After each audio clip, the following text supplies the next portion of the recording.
Eh ben alors, merci à tous d'être là, encore là ou nouvellement là pour ceux qui sont arrivés en cours de route.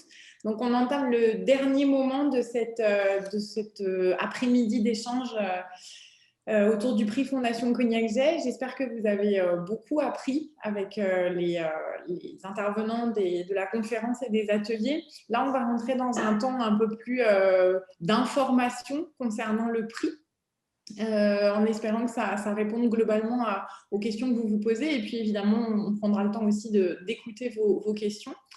Alors, avec Nicolas, on s'est dit qu'on allait rentrer par le vif du sujet et que donc, on allait commencer par vous proposer un petit sondage pour savoir un petit peu ce que vous connaissez déjà du prix, de la fondation et pouvoir en fait commenter avec vous les réponses, qui sera aussi une manière finalement d'aborder la plupart des questions que nous avons prévu de traiter.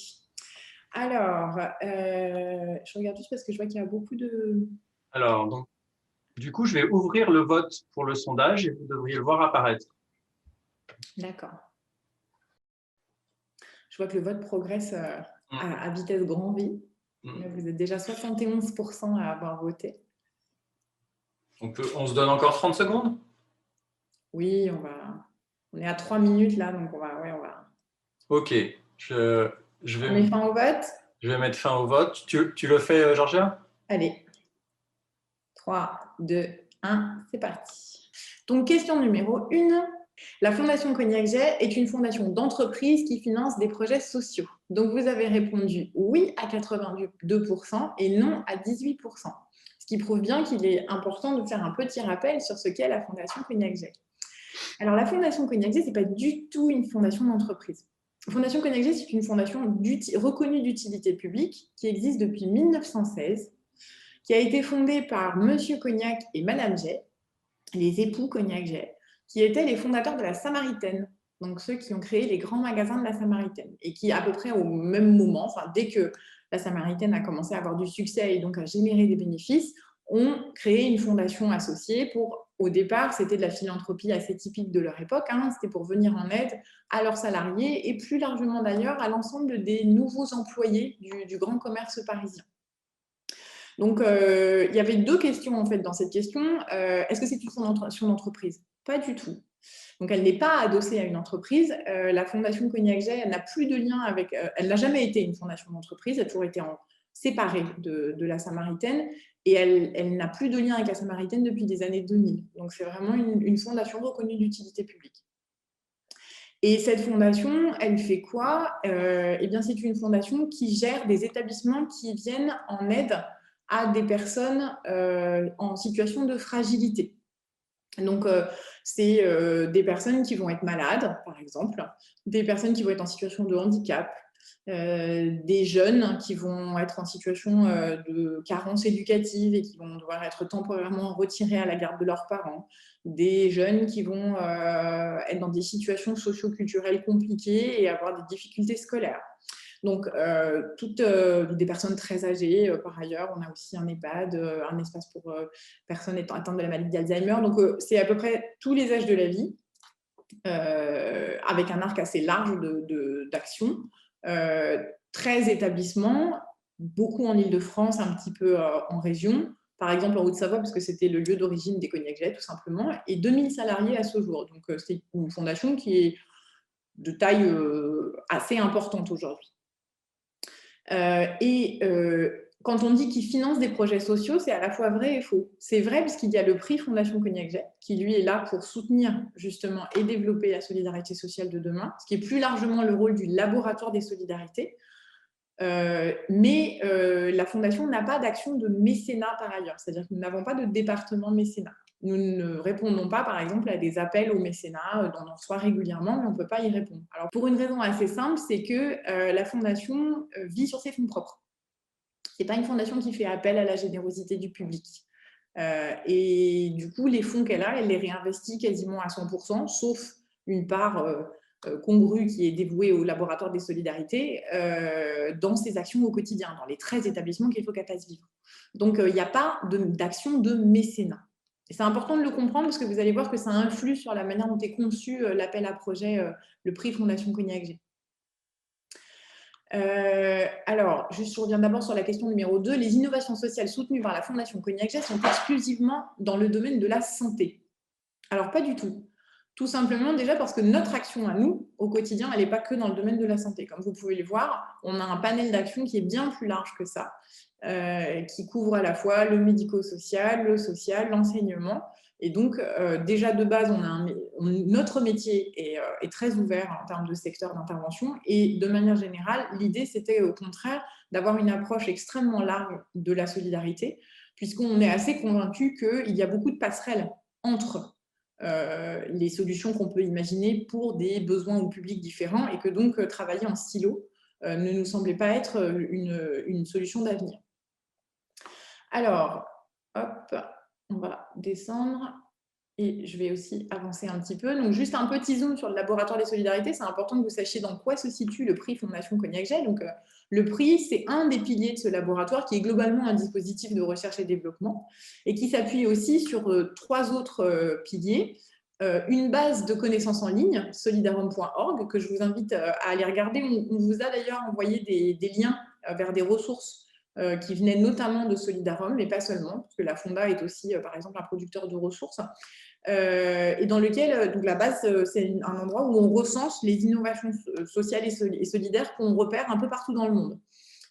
Donc, il y a aujourd'hui un peu plus de 400 ressources qui sont déjà recensées. Et il y en a de nouvelles, une centaine de nouvelles qui arrivent chaque année. Donc, c'est un travail en cours et qui nous permet de se tenir au courant, finalement, de ce qui se fait de plus innovant en matière de solidarité sociale et pas qu'en France. Donc, je vous invite à consulter régulièrement parce que ça peut vous intéresser également. Vision solidaire pour demain, c'est une revue, comme vous le voyez, une revue qui paraît une fois par an, qui pour le coup est une manière pour nous, parce qu'elle est thématique, de consolider un travail spécifique sur une thématique de la solidarité qu'on avait envie d'explorer d'un point de vue plus prospectif et stratégique. Donc, cette revue, par exemple, elle est remise à tous les participants tous les ans aux rencontres solidaires, qui sont donc le 3e pilier de l'action du laboratoire et qui est un moment justement de rencontre. Alors, ça devient de plus en plus compliqué aujourd'hui, mais on croise les doigts pour que ce soit possible le 2 avril prochain, la date qui a été retenue pour les prochaines rencontres solidaires. Ça se passe au 104, on draine beaucoup d'Île-de-France évidemment, mais des gens qui viennent un peu de toute la France. Et c'est vraiment le moment où on essaye de mettre en commun et de réfléchir en commun, mais en présence, sur la base de tout ce qui a pu être accumulé pendant l'année. Donc le prix, il entre dans cet écosystème. Il fait partie de cette dynamique générale de recherche des innovations en solidarité sociale et de soutien, de développement de ces initiatives. Donc c'est à la fois pour les mettre en visibilité et pour les soutenir très concrètement. Alors, je continue sur notre petit sondage. J'ai besoin d'un soutien financier pour le fonctionnement de mon activité, mais je n'ai pas besoin d'accompagnement. Puis-je candidater? Alors là, on est sur un 52-48, donc visiblement, vous n'êtes pas complètement sûr. Donc ça, on va trancher. On va trancher très clairement. Hop, ça, ce sont les critères d'éligibilité du prix et ils sont vraiment importants à retenir. C'est très important que vous ayez en tête que justement, parce que la Fondation ne peut pas se permettre de faire du mécénat, donc de l'accompagnement au long cours sur du fonctionnement, des besoins de fonctionnement des projets solidaires, qu'ils soient associatifs, coopératifs ou autres, le prix est vraiment consacré à des moments de développement, soit d'émergence, soit de développement, donc à une phase d'investissement, à un moment où il se passe quelque chose de particulier dans la vie d'un projet, soit parce qu'il est naissant, tout simplement, une émergence de projet, soit parce que c'est un projet qui va, à un moment donné, connaître un développement, un changement, une évolution, qui peut être, d'ailleurs, de l'essaimage, c'est la première qui vient à l'esprit, mais pas forcément.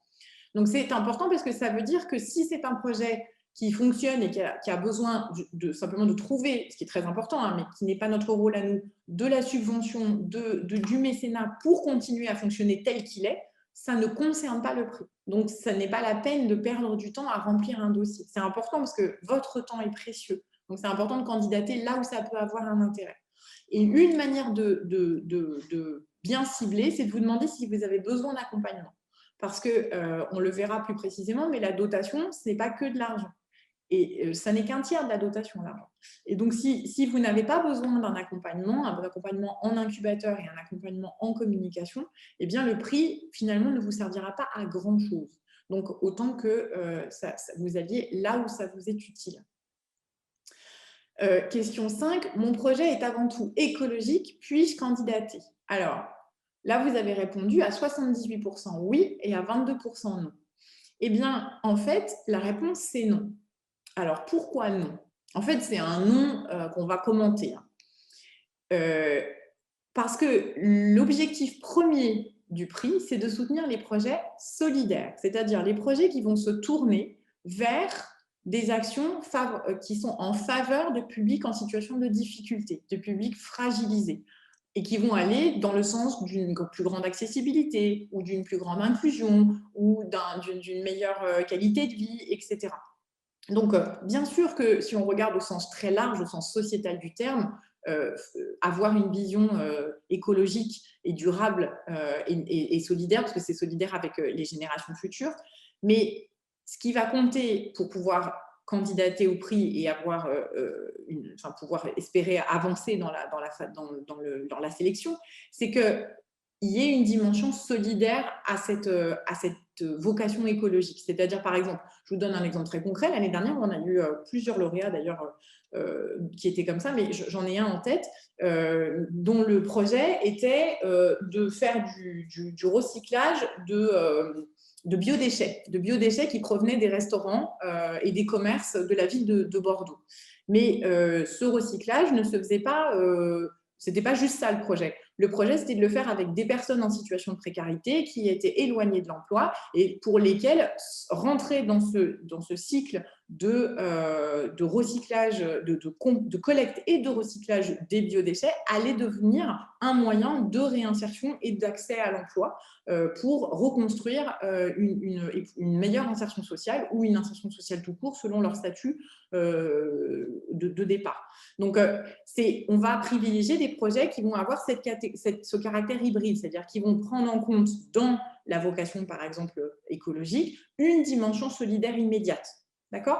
Donc ça, c'est très important que vous l'ayez en tête parce que, pour le coup, là encore, notre objectif est toujours de vous aider à viser le plus efficacement possible.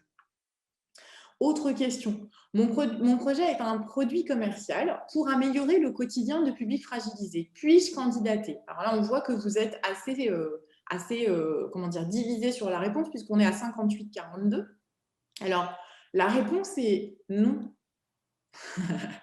Alors, pourquoi la réponse est non? Eh bien, parce que là encore, le critère numéro 1, c'est la solidarité. Et dans solidarité, il y a accessibilité. Donc, c'est très bien que des projets existent et se développent pour proposer des produits qui permettent, par exemple, d'améliorer la vie dans les EHPAD ou qui se tournent vers l'amélioration du quotidien des personnes en situation de handicap, mais ce n'est pas notre champ d'action. Ce n'est pas notre champ d'action. En revanche, si le même projet nous dit en fait, moi j'ai ce côté-là, mais j'ai aussi une partie de mon projet qui prévoit qu'une partie de ce qui est, par exemple, du coût de ce qui est payé soit mise dans un pot commun qui, lui, va donner accès à des personnes qui n'auraient pas les moyens, qui va permettre à ces personnes-là de se procurer le produit en question, par exemple. C'est-à-dire que le projet a prévu une branche solidaire, une branche qui donne accès à ceux qui ne pourraient pas. Alors, là, il va devenir éligible. La limite, elle est là. Mais si c'est un produit commercial, il ne rentre pas dans le champ de la solidarité. Et ça ne veut pas dire qu'il n'est pas utile socialement. Ce n'est pas du tout ça. C'est juste que ce n'est pas notre scope. Georgia, oui. On nous fait signe dans le chat qu'on a raté la question 4. Ah, pardon, j'ai raté une question. Ah bah oui, tout à fait. Merci de le signaler. Merci d'être aussi attentif. Alors, mon projet n'est pas porté par une association, puis-je candidater? Ah bah oui, ça ne m'étonne pas que ça soit resté dans votre esprit. Donc, on est à 55-45, donc oui, 55%, non, 45%. Eh bien, oui, si votre projet n'est pas porté par une association, vous pouvez candidater. Pour le coup, c'est vraiment les critères, c'est solidaire, innovant et en évolution. Donc après, si ce solidaire innovant, il est porté par une coopérative, il est porté par une entreprise sociale, par une association, eh bien, pour nous, c'est égal. L'important, c'est que ça aille dans le sens d'une dynamique solidaire. Donc, même éventuellement une entreprise à but lucratif, alors à but lucratif encadré, peut tout à fait candidater si elle a une dimension solidaire. Donc, si elle a bien pris en compte tous les critères, notamment d'accessibilité, accessibilité financière, économique, sociale, culturelle, de ce qu'elle prévoit. Je continue en essayant de ne pas rater de questions. Alors, donc là, juste pour terminer sur ce slide, donc, je pense qu'il est assez clair en lui-même. Ce qui comptait, c'était vraiment qu'on revienne sur cette dimension de solidarité. L'idée de l'évolution et de l'accompagnement, on en a parlé. Sur l'innovant, juste un tout petit point. L'idée, c'est pas d'être forcément disruptif. C'est pas de réinventer à chaque fois quelque chose d'absolument révolutionnaire. Si ça vous arrive, c'est génial. Mais déjà, quand on comble un manque là où il est, quand on améliore une offre quelque part, on est déjà dans quelque chose d'innovant, puisqu'on apporte du nouveau. Pour nous, c'est ça qui va être intéressant. Donc, si par exemple, c'est le développement dans un nouveau territoire de quelque chose qui n'était absolument pas présent, mais que par exemple, on a détecté dans un territoire lointain et qu'on se dit, tiens, c'est vachement bien, on va le faire parce que c'est bien de l'importer là, eh bien, ça peut tout à fait rentrer dans ce cadre. Il ne s'agit pas du tout de se dire que, par exemple, ce n'est pas forcément technologique, pas du tout. Ce n'est pas parce qu'on a fait du numérique aujourd'hui qu'il faut penser que c'est pour nous un critère majeur. Ça n'est pas du tout le cas. Alors, donc, là, ça va nous permettre de répondre à la question suivante. J'ai une bonne idée et je viens de commencer à la développer, puis-je candidater? Alors là, par contre, c'est clair, vous êtes 92% à savoir que oui, et vous avez parfaitement raison. Le prix comporte 2 catégories pour permettre à tout le monde de participer. La catégorie vision qui concerne justement les projets en émergence. Exactement cela, la bonne idée que je viens de commencer à développer. Mon projet a moins d'1 an, j'ai peut-être même pas encore de structure juridique. Par contre, j'ai quand même une idée, je sais ce que je veux faire. Je ne me dis pas juste, tiens, je ferais bien quelque chose pour aider les gens. Parce que ça, il y a des structures qui accompagnent ça, mais ça, c'est trop en amont pour nous. Vous pouvez, par exemple, vous tourner vers Ticket for Change si vous en êtes là de votre parcours. D'accord? Mais si vous avez déjà cette idée, que vous savez déjà à peu près ce que vous voulez faire, vous avez un peu testé, vous en avez parlé, vous avez une idée d'équipe, vous êtes en cours de structuration du projet, là, la catégorie vision vous correspond parfaitement. Et puis, on a une autre catégorie qui s'appelle accélération, et qui là concerne des projets qui sont déjà éprouvés, qui existent depuis plus d'1 an, qui ont une structure juridique et qui peuvent même exister depuis 10 ans. Ce n'est pas un problème, on peut être innovant au bout de 10 ans, il n'y a aucun souci. Mais à un moment donné, on décide qu'on va évoluer, on va grandir, on va changer de projet, on va rajouter une branche, on va faire quelque chose de différent.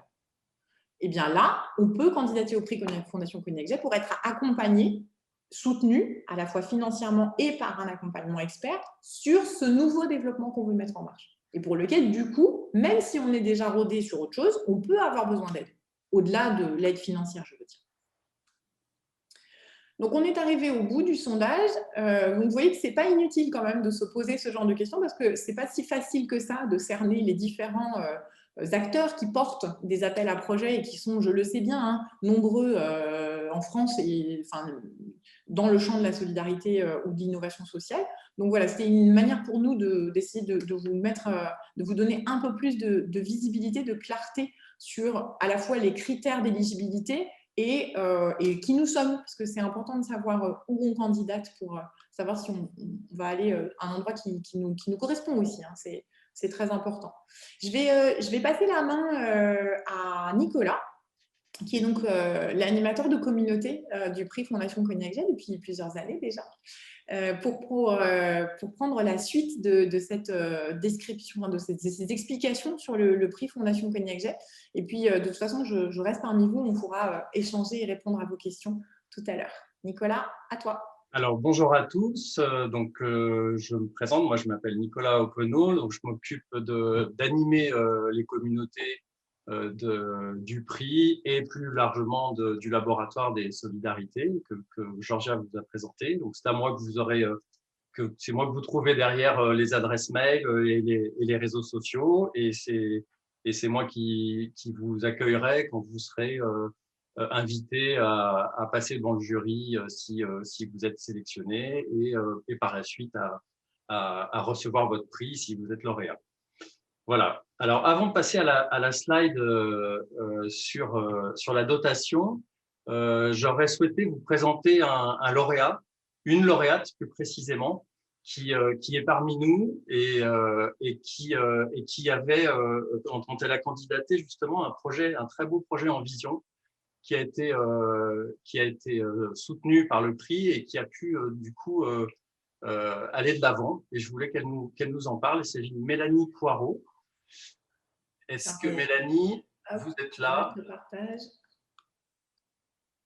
Mélanie, si vous pouvez prendre la parole, du coup, je vais vous voir. Il faut réactiver votre micro pour ce faire. C'est bon là? Oui. On vous entend. Et par contre, je ne peux pas avoir la vidéo en même temps. Voilà. D'accord. Eh bien, alors nous allons vous écouter attentivement. Écoutez, posez-moi une question, mais je peux vous dire que le prix Cognac J a été pour nous extrêmement important. Très important d'abord en matière de confiance, parce que nous sommes une toute petite association dans une zone rurale et que vous nous ayez fait confiance, ça nous a déjà donné le moral. Et puis ensuite, ça a été important en matière de communication. Alors, pas au niveau de la presse, parce que la presse ne s'intéresse pas aux zones rurales, mais quand nous avons eu votre prix, nous sommes allés voir les autorités locales, entre autres le sous-préfet, qui a commencé à nous prendre en considération et qui nous a appuyés, au moins moralement, dans nos démarches.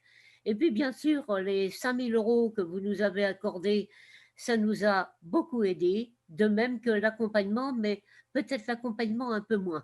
C'est les 3 points principaux qui nous ont beaucoup aidés. Et nous avons pris un développement considérable. Merci beaucoup. Merci beaucoup, Mélanie. Bien. Bon, je vous propose qu'on poursuive la présentation. Et puis, donc Mélanie est parmi nous. On pourra revenir. Vous pourrez poser vos questions aussi aux lauréats qui sont présents. Il y en aura d'autres par la suite que je vous présenterai. Georgia, est-ce que tu actives le PowerPoint? Ok. Donc, la slide suivante est donc sur la dotation du prix. Donc, vous voyez que c'est une dotation qui est composée de plusieurs axes. Le premier concerne le numéraire. Donc, vous recevez, lorsque vous êtes lauréat, 5 000 € en numéraire.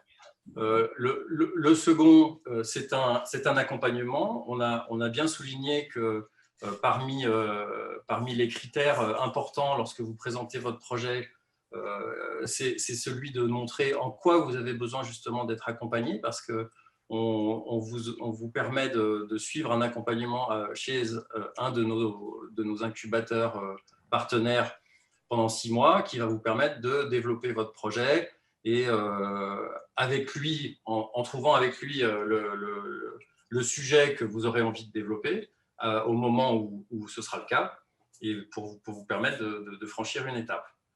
Autre part de la dotation, vous avez 5 000 € qui sont fléchés également sur l'aspect communication avec notre partenaire Make Sense, qui vous accompagne dans la structuration de votre communication de façon personnalisée. Et par ailleurs, on produit une vidéo promotionnelle qu'on vous donne, enfin dont vous pourrez l'exploiter, et qui vous permettra de présenter votre projet par la suite, comme vous le souhaiterez. Enfin, lorsque vous êtes lauréat, vous êtes invité au 104 pour la cérémonie de remise des prix. Et toute l'après-midi qui précède la cérémonie, vous êtes à l'honneur de cette journée, puisqu'il y a un espace qui est réservé pour les lauréats ainsi que la communauté du prix au sens large, puisque les anciens lauréats sont aussi invités à être représentés, et vous pouvez ainsi rencontrer les personnes qui suivent ces rencontres et présenter votre projet à un écosystème social et solidaire assez large. Et puis enfin, vous intégrez cette communauté du prix que j'ai le plaisir d'animer, et dans lequel on cherche à tisser des liens, à partager des ressources et à faire avancer la solidarité sociale ensemble. Voilà. La slide suivante, Georgia. Oui, je voulais juste préciser que la fameuse vidéo promotionnelle, parce que souvent les gens ne l'imaginent pas, mais la plupart de nos candidats, de nos lauréats, l'utilisent pour candidater au prix d'après. Et ça marche assez bien. Moi qui suis jurée dans d'autres prix, je l'ai vu passer, ça m'a beaucoup fait rire. Mais voilà, c'est le but de l'opération, c'est de vous servir. Ah, ben voilà le bonus, bien sûr. Quand même, petit bonus. Donc, oui, pour, lors des rencontres solidaires, et ça va être une première cette année, puisqu'on avait une formule différente les années précédentes, mais on va demander au public des rencontres solidaires de voter pour un des 10 lauréats qui seront présentés lors de cette journée. Et celui qui remportera le plus grand nombre de votes se verra offrir 5 000 € supplémentaires. Ce sera donc le prix du public des rencontres solidaires. Voilà. Alors, quelques grandes dates à retenir pour le prix. Vous êtes en train peut-être de candidater. Tout le monde ne candidatera peut-être pas cette année. Vous êtes là aussi par curiosité sur le prix et vous avez bien raison. Les candidatures vont être closes le 5 novembre. Et ensuite, nous allons éplucher vos dossiers avec joie et plaisir d'ailleurs. Et on vous annoncera la première sélection des finalistes le 4 décembre. Ceux qui seront finalistes seront invités à venir se présenter devant le jury pour défendre leur projet le 15 décembre. Alors, on insiste sur cette date parce que d'ores et déjà, on vous invite à la noter dans votre agenda pour que vous soyez bien disponible à ce moment-là et que vous puissiez vous présenter et présenter votre projet. Vous verrez, c'est une journée qui se veut aussi apprenante comme celle-ci. On aime bien convoquer les gens et faire en sorte qu'ils repartent avec quelque chose quand on les invite à un événement. Donc, il y a une matinée apprenante et puis l'après-midi, vous passez devant le jury. C'est un oral qui dure un quart d'heure, si je me trompe pas, Georgia, et où on veut vous rencontrer principalement. C'est-à-dire qu'on ne vous demande pas de venir avec des slides et présenter tout un tas de documents sur votre projet. Ça, on a déjà le dossier en main, mais c'est vous qu'on veut rencontrer à ce moment-là. Peut-être que tu veux ajouter quelque chose, Georgia. Non, juste vu le contexte, on est obligé de le dire. Nous, on tient à maintenir cette journée, alors, sauf si on est en période vraiment de confinement, c'est-à-dire qu'on n'a plus le droit de quitter notre propre région, par exemple, ou des choses de ce type-là, qui nous rendraient le déplacement totalement impossible. Vu qu'il y a 10 lauréats, enfin, il n'y a que 20 finalistes, on est en capacité de les recevoir dans une salle suffisamment grande et suffisamment sécurisée pour qu'on puisse maintenir ce moment en physique avec le jury. Donc, on va vraiment tout faire pour éviter le côté distanciel, parce que là, pour le coup, c'est quand même vraiment pas la même chose de présenter son projet via une vidéo que d'être physiquement présent et de pouvoir regarder les gens dans les yeux et de leur poser de répondre à leurs questions. Donc, normalement, on a toute la capacité à le faire, sauf, je vous dis, voilà, si on ne peut plus voyager, bon là, évidemment qu'on on fera autrement. Mais on a vraiment l'objectif de maintenir cette journée du 15. Alors, puisqu'on parle de cette journée devant le jury, j'aurais souhaité donner la parole à un autre lauréat, une autre lauréate qui est parmi nous et qui, je vois l'heure qui file, doit partir dans pas très longtemps. Il s'agit d'Alexandrine. Alexandrine, est-ce que tu peux activer ton micro? C'est bon? Oui, on t'entend. Bonjour Alexandrine. Bonjour. Alors, peut-être que tu peux présenter rapidement ton projet qui a été récompensé l'année dernière du prix. Et puis nous parler peut-être rapidement de comment s'est passée cette journée de sélection et plus largement de ce que le prix a apporté à votre association. D'accord. Alors, notre projet, il consistait à proposer un hébergement aux femmes victimes de violences, parce qu'on habite dans le 77 et le territoire sur lequel on habite, il y a très peu d'associations qui proposent un accompagnement à ces femmes. Et donc, nous vraiment, on voulait leur proposer un hébergement pour que quand elles quittent le domicile ou elles sont en situation de grand danger, elles puissent se retourner vers un foyer bienveillant pour les accompagner. Voilà, voilà. Et question par question. Ouais, comment s'est passée cette journée d'oral? Tu as quel souvenir, toi, Ah, elle était top. On a fait des rencontres. On a pu découvrir d'autres projets. En fait, c'était super intéressant. On avait des belles rencontres. Et le fait de passer devant le jury, c'était intéressant aussi. Ça nous rappelle un peu l'école. Et voilà, c'était top. C'était une bonne expérience. Bon, et ton accompagnement? Alors, l'accompagnement, en fait, on est dans un incubateur et on nous présente des professionnels pour travailler un projet. Nous, ce qu'on a voulu travailler, c'est la partie économique parce qu'on est un peu sous perfusion excusez-moi, des subventions de l'État et on voulait un petit peu devenir indépendant. Donc, on a travaillé un petit peu cette partie économique avec des professionnels et on y est encore et c'est top parce qu'on peut échanger, on peut avoir des points de vue, voilà, c'est super. Et on y est presque. Notre projet, c'est de mettre en place un food truck qui sera mené par les femmes qu'on suit. Et voilà, on y est et puis on est en train de le travailler. On a trouvé la moitié des fonds et on continue à être suivi par les professionnels dédiés par la ruche et c'est top. Elles sont gentilles, elles sont à l'écoute et elles s'adaptent vraiment au projet. C'est super.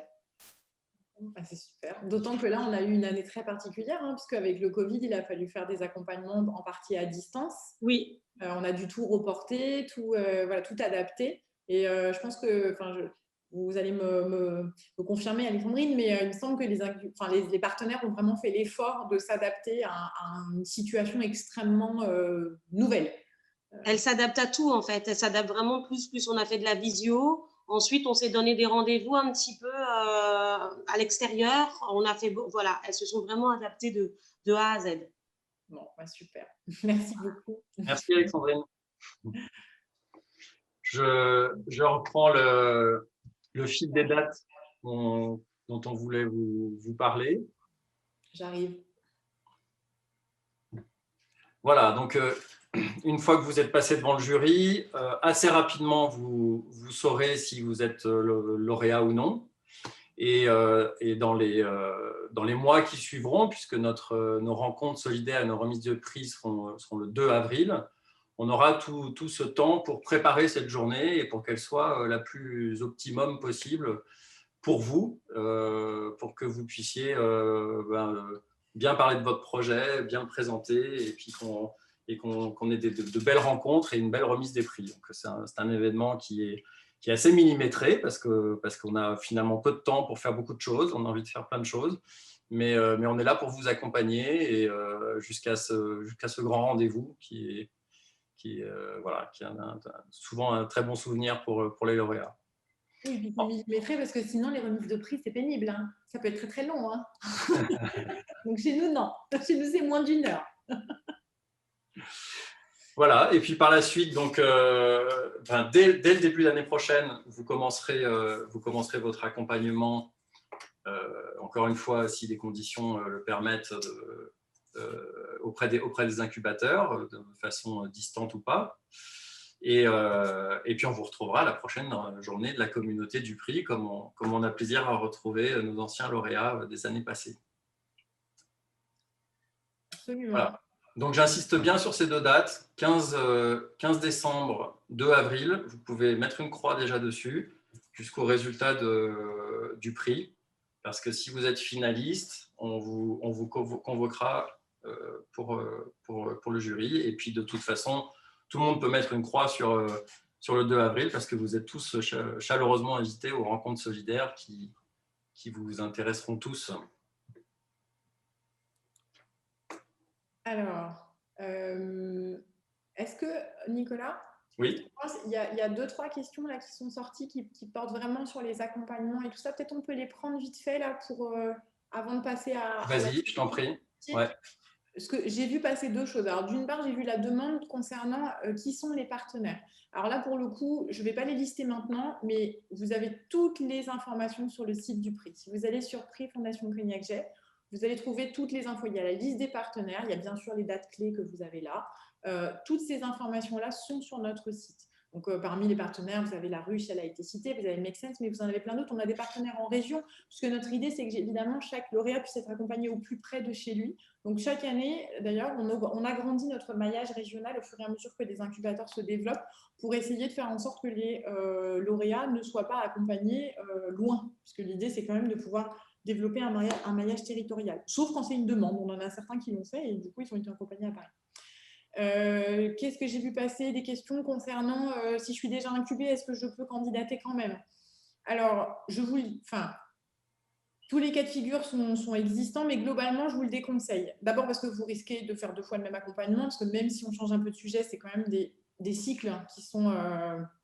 où il y a des parties collectives, par exemple, que vous aurez déjà vues ou qui vous intéresseront quand même nettement moins. Un accompagnement, ça prend du temps, ça mobilise. Donc, les enchaîner, je ne suis pas sûre que ce soit idéal pour votre projet. Et de toute façon, dans le prix Fondation Cognac Jet, on a une moyenne de 350 à 400 candidatures par an. Donc, ça fait beaucoup de gens pour pas beaucoup de lauréats. On va clairement donner la priorité à ceux qui n'auront pas encore eu le bénéfice de ce qu'on peut leur offrir.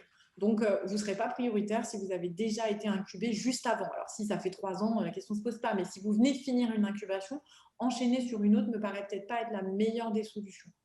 Voilà. On va aller vite sur cette partie-là, qui est une partie qui peut être quand même assez facilement traitée en regardant le site. Oui. Mais on voulait quand même revenir sur 2-3 points. Je te laisse continuer, Nicolas. Oui. Quelques mots sur les annexes, parce que comme le disait Georgia, on va, au moment d'analyser les dossiers, on a beaucoup de dossiers à consulter. Donc, le mot d'ordre, c'est d'être le plus synthétique possible et d'aller vraiment à l'essentiel. C'est-à-dire que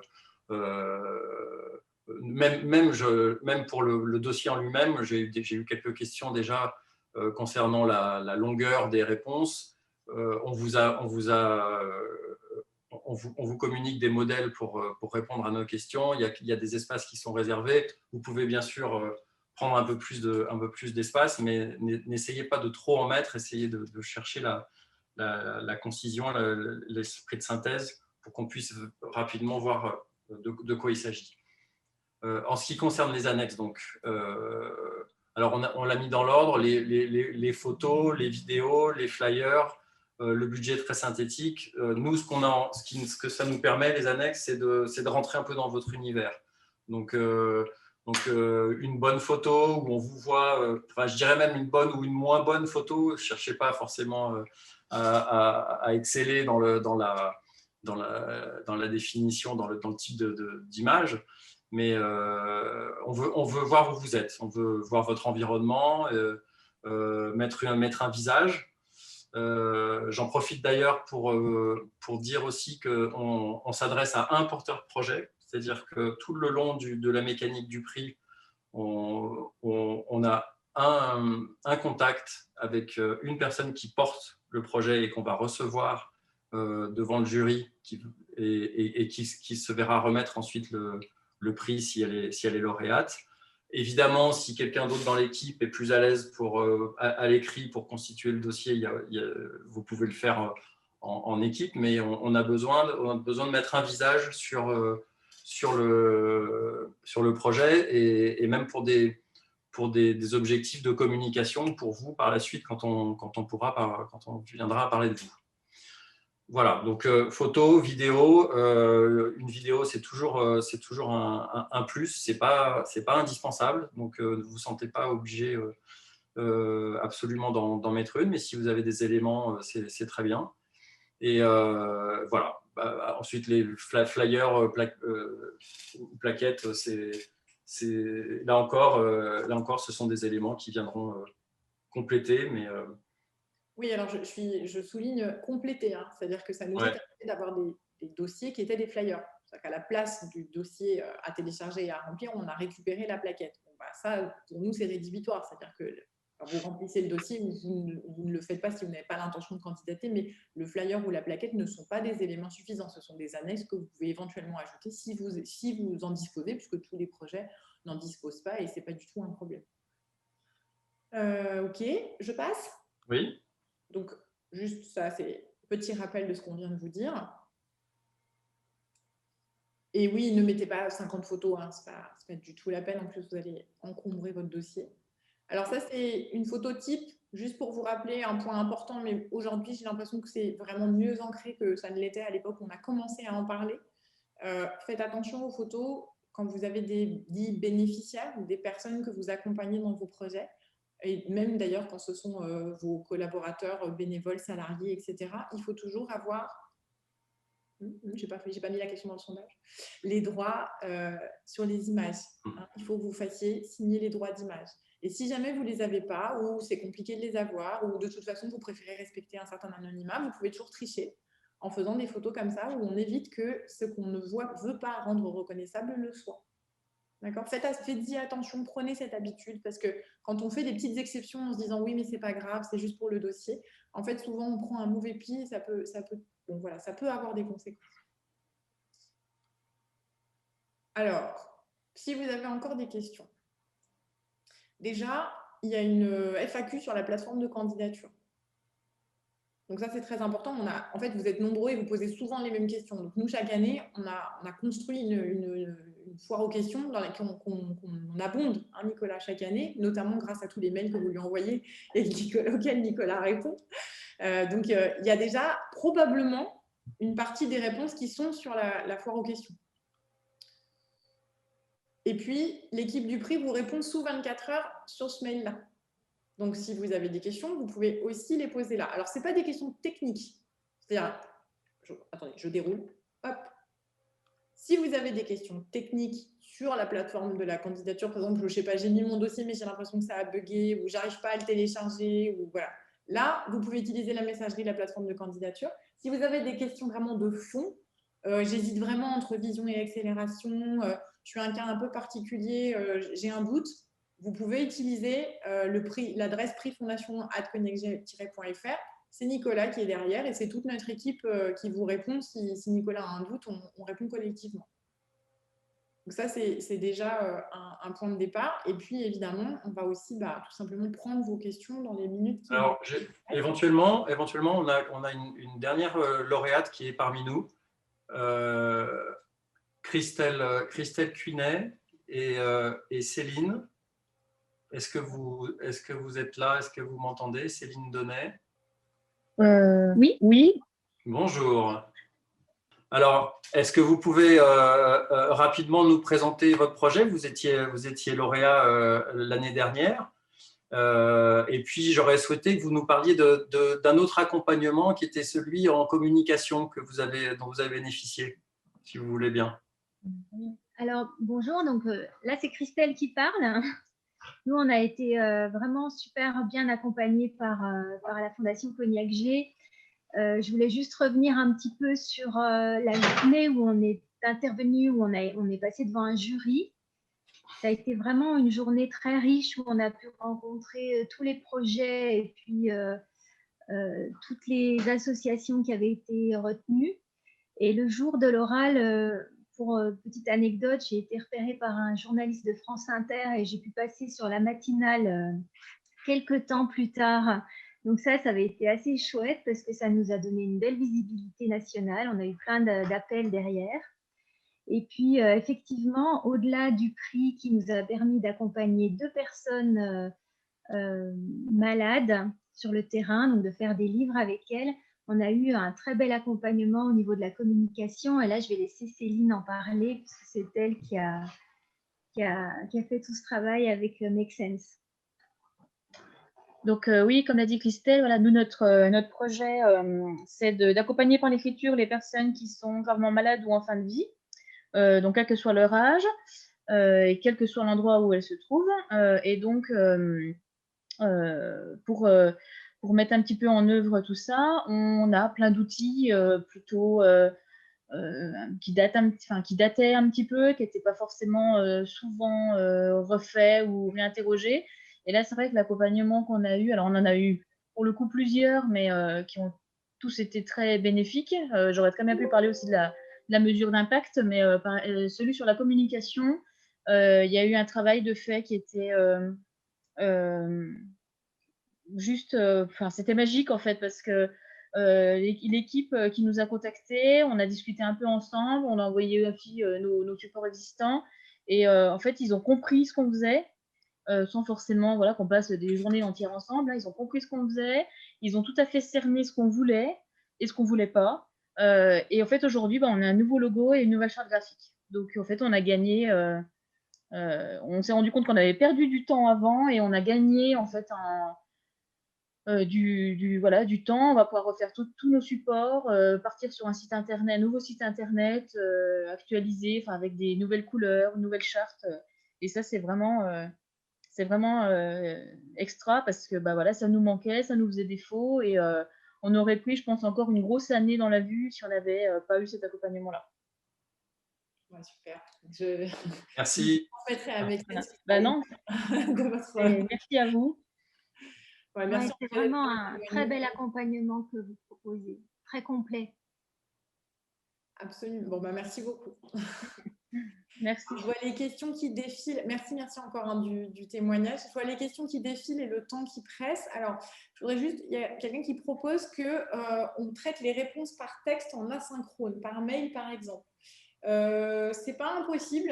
Dans ce cas-là, on fera un copier-coller de toutes vos questions non répondues et on répondra à tout le monde, parce que l'idée, c'est quand même que tout le monde puisse bénéficier des réponses. On va essayer de les prendre un peu vite là, dans l'ordre. Alors, attendez, parce que il y en a beaucoup. Donc ça, on a répondu. Faut-il présenter un budget prévisionnel pour la catégorie vision? Non, vous n'êtes pas du tout obligé, évidemment, à ce stade-là, vous n'en avez pas. Si vous avez une idée quand même de la manière dont vous allez pouvoir financer votre projet, de comment vous allez fonctionner, de combien ça va coûter, en gros, ce serait bien que vous puissiez le dire, mais vous n'êtes pas obligé de présenter un budget prévisionnel. Ça peut faire partie d'ailleurs de l'incubation que de vous aider à le faire. Et quand je dis ça peut, c'est que en fait, c'est avec l'incubateur que vous décidez du sujet que vous allez travailler pendant les 6 mois d'incubation. Alors, là, je vais te laisser répondre, parce que c'est très, très technique. Quelle différence entre le formulaire de participation en ligne et le document Word, document de présentation à télécharger? Les deux sont nécessaires. Oui. On est d'accord que il y en a un, c'est votre formulaire général de participation. C'est votre nom, votre prénom, votre adresse. Enfin, c'est ce qui nous permet de vous reconnaître vite fait. C'est votre fiche d'identité. Et l'autre, c'est le document de présentation du projet. Donc, c'est là que vous allez développer tout votre projet. Donc, c'est très important de remplir les deux. Il y en a un qui est en gros votre fiche d'identité qu'on va coller au début du dossier. Et ensuite, c'est… Je voudrais, Georgia, je me permets, Stéphanie, du prix Fondation Koenigsegg, je me permets d'étayer votre réponse.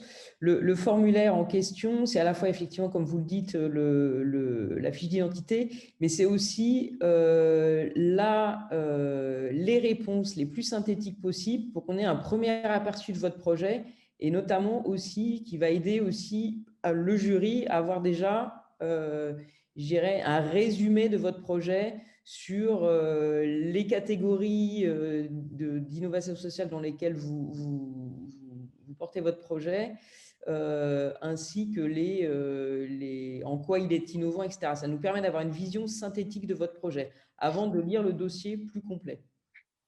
Donc, c'est important que vous le remplissiez, parce que vous savez, c'est toujours pareil, quand il y a beaucoup de candidats, c'est bien d'avoir une première vision et de se plonger ensuite dans le dossier en ayant quand même une idée déjà de ce qu'on va trouver. Alors, je vois budget synthétique, 3 points d'interrogation. Qu'est-ce que c'est que cette histoire de budget synthétique?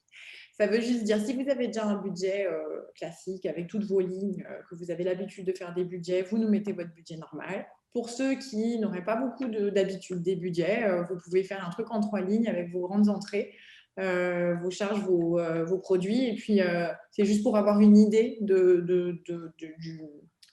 budget de fonctionnement de votre projet. D'accord? Donc, ça peut être synthétique, comme ça peut être tout simplement le budget que vous avez l'habitude d'utiliser si vous êtes un peu plus rodé à l'exercice. Donc, voilà, si vous en avez déjà un, mettez celui que vous avez.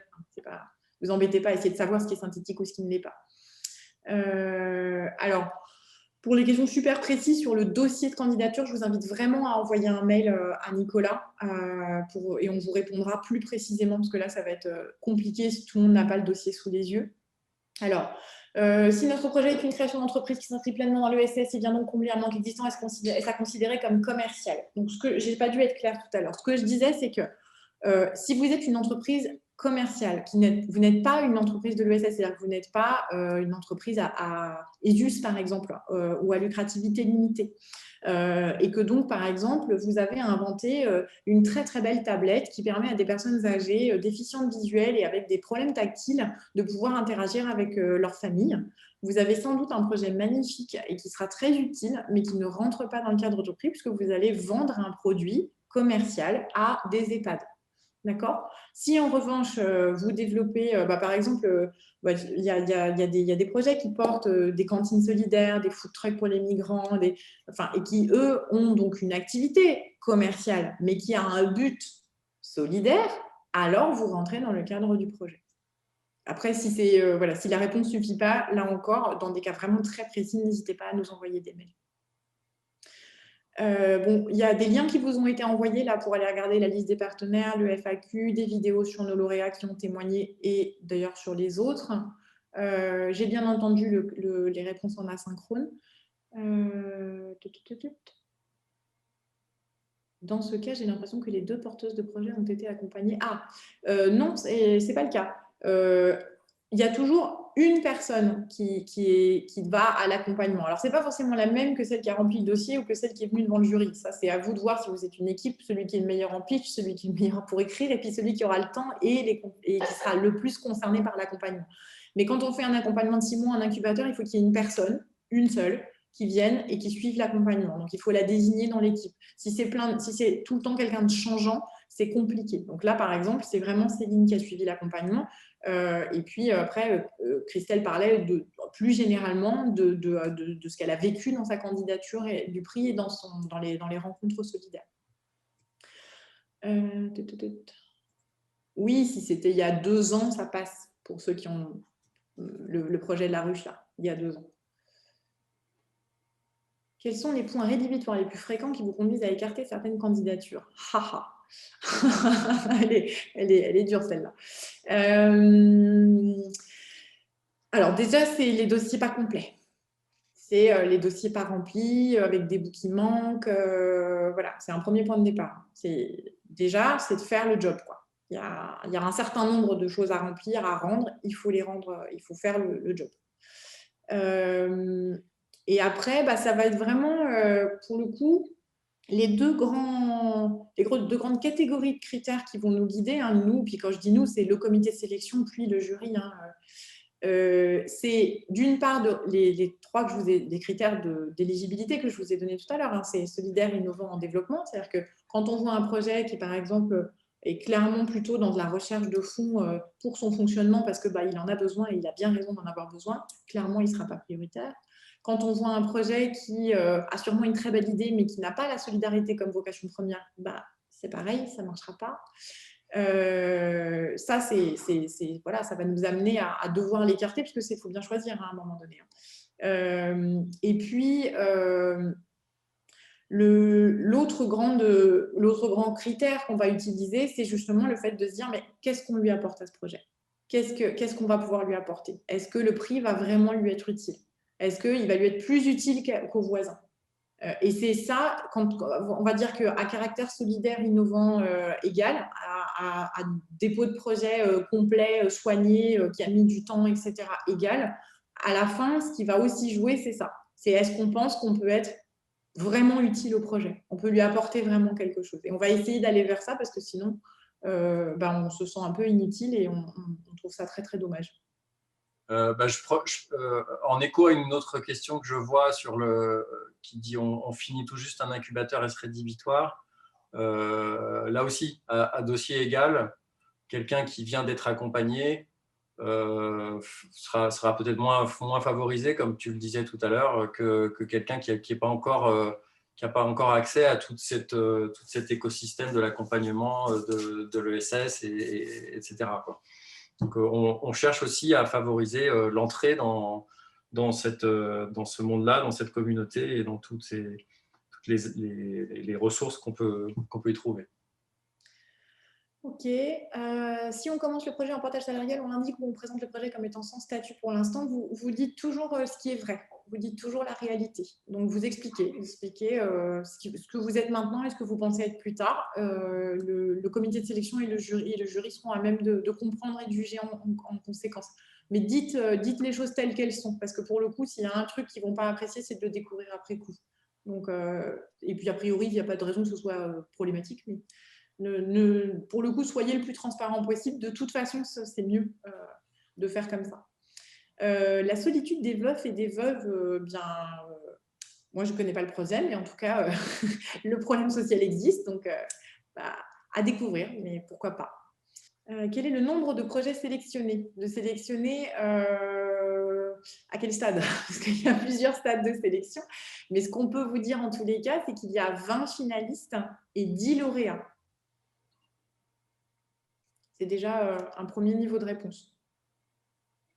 Nicolas, tu veux ajouter? Alors, je voudrais aussi rajouter quelque chose qu'on n'a peut-être pas souligné. C'est que, évidemment, tous les dossiers qu'on reçoit du prix, on va donc en sélectionner 20 pour être finaliste, 10 pour être lauréat. Ce n'est pas pour autant que les autres passent à la poubelle et qu'on ne s'y intéresse pas. Et là, je fais le rapprochement avec les autres antennes du laboratoire des solidarités. C'est évidemment une source de veille, quelque part, pour notre comité de rédaction Solidarum, qui va aller s'intéresser à différents dossiers qu'on a pu identifier au moment de la sélection, qui ne sont pas passés dans les 20, mais qui nous ont quand même intéressés et qui ont attiré l'attention de notre comité de sélection. Donc voilà, et pour le coup, on reste attentif. Des 2 années précédentes, par exemple, on a vraiment un certain nombre, je sais pas, au moins une dizaine de projets candidats qui aujourd'hui sont des sujets, des ressources de Solidarum. Ça, absolument. Si on est sélectionné mais pas lauréat, la fondation participe-t-elle aux frais? A priori, non. C'est un investissement que vous faites de suivre le prix. Donc, on n'est pas, c'est pas à l'ordre du jour. Voilà. Après, on est toujours à l'étude de cas particuliers parce que notre but, c'est aussi de ne pas faire de discrimination. Mais a priori, non. Voilà. On a des gens là maintenant qui lèvent la main. Peut-être qu'on peut leur Oui, donner la parole. Absolument. Alors, on peut inviter Anne Ridao à ouvrir son micro. Oui, bonjour. Tout à l'heure, vous avez dit, vous avez parlé des brochures et des flyers. On peut bien s'en inspirer. On est, enfin, pas forcément copier-coller, mais on peut bien s'inspirer dans nos réponses. C'était un point que je voulais vérifier. Oui, bien sûr que vous pouvez, mais faites attention à ce que ça corresponde vraiment à la question qui est posée. Oui, bien sûr. Okay. Après, tout à fait, s'il se trouve que vous y avez répondu, reprenez votre paragraphe, il n'y a aucun problème. Mais c'est juste que parfois, voilà, lisez bien les questions. Ok, bien sûr. Ouais. Merci. Merci beaucoup. Je vous en prie. Karine Noir, vous voulez poser une question? On vous écoute. Oui, en fait, j'aurais voulu connaître la proportion par rapport au dossier, d'une part déposé et d'autre part par rapport au dossier finaliste, enfin lauréat, on va dire, la proportion dossier parisien, enfin Île-de-France et province, à peu près, hein, juste pour avoir une idée. Alors, ça dépend des années, mais l'année dont je suis le plus fière, c'est l'année dernière. Ouais. C'était 9 provinces et 1 parisien. D'accord. Donc, voilà, et c'est notre objectif, c'est-à-dire qu'on travaille pour ça. On a vraiment des partenaires en région qui font le relais de la communication et qui font remonter des projets. Et donc, c'est comme ça, de la première depuis 2016 à cette année, on n'a fait que progresser dans la représentation des régions au sein des lauréats. L'année dernière, c'était vraiment une année magique, mais on est toujours avec plus de régions que d'Île-de-France. D'accord, oui, parce que l'innovation sociale en région est plus compliquée. Bah, écoutez, en tout cas, je vous assure que ça fourmille d'idées. Hein. Donc là, pour nous, c'était plus l'enjeu, c'était que ça arrive jusqu'à nous, parce que c'est pas si simple d'identifier des prix et puis de candidater, et puis etc. Et donc là, pour le coup, c'est vraiment nos partenaires en région qui sont les meilleurs relais pour ça. Et bah, ça marche puisque ça remonte, donc on est très contents. On espère que ça va continuer comme ça. Très bien, merci. Merci à vous. Céline Philippe? Oui, moi j'avais une question, mais je dirais qu'il y a d'autres personnes la posaient aussi. Si on hésite entre la catégorie vision et la catégorie accélération, comment on peut faire le choix? Est-ce qu'on vous demande en privé pour étudier le dossier ou comment ça se passe? Alors, je vais répondre à cette question. Vous pouvez tout à fait nous envoyer un mail donc à l'adresse du prix pour qu'on étudie plus en détail votre situation. Et puis, si éventuellement le comité de sélection estime que vous êtes trompé de catégorie, enfin, si vous voit mieux dans une autre catégorie, à ce moment-là, il vous proposera de basculer et il n'y aura pas de problème pour présenter votre dossier dans cette nouvelle catégorie, quitte à ajouter quelques éléments si on en a besoin. Mais bien sûr, on est là pour vous accompagner si vous avez des doutes. Ouais. D'accord. Le choix d'une catégorie n'est jamais rédhibitoire. C'est-à-dire que si on repère un très bon dossier qui nous semble ne pas être dans la bonne catégorie, on va le contacter pour lui proposer de changer de catégorie. Et par exemple, Alexandrine Sanchez, dont vous avez écouté le témoignage tout à l'heure, elle avait candidaté dans la catégorie accélération. On lui a clairement dit c'était un projet qui était totalement débutant. Et on a dit non, là, clairement, ça relève de la vision. Elle a changé de catégorie et elle est lauréate aujourd'hui. D'accord. Donc, ne vous inquiétez pas trop, ce n'est pas rédhibitoire. C'est mieux de bien choisir, mais je veux dire, voilà, c'est pas rédhibitoire. D'accord. Donc, la question est, est-ce qu'il y aura 10 lauréats par catégorie? Non, c'est 10 lauréats en tout. La plupart du temps, nous avons moins de lauréats vision que de lauréats accélération, tout simplement parce que dans les candidatures, nous avons en gros 2 tiers, 1 tiers. Et donc, ça se reflète au niveau des lauréats. Ça fait partie des points de progression que nous travaillons à réussir à attirer davantage de projets en émergence, de projets vision, qui ont sans doute plus de retenue à candidater. C'est moins simple de le faire, c'est un processus quand même assez complexe, un prix. Donc ça fait partie des points d'amélioration pour nous, d'arriver à un meilleur degré d'égalité. Mais en tout cas, c'est 10 lauréats en tout, pas par catégorie. Voilà, écoutez... que fait le laboratoire des ressources non sélectionnées, on vous l'a dit. Alors, c'est-à-dire, les sujets qu'on repère qui nous semblent vraiment intéressants, on va les recontacter pour proposer de faire des ressources pour Solidarum.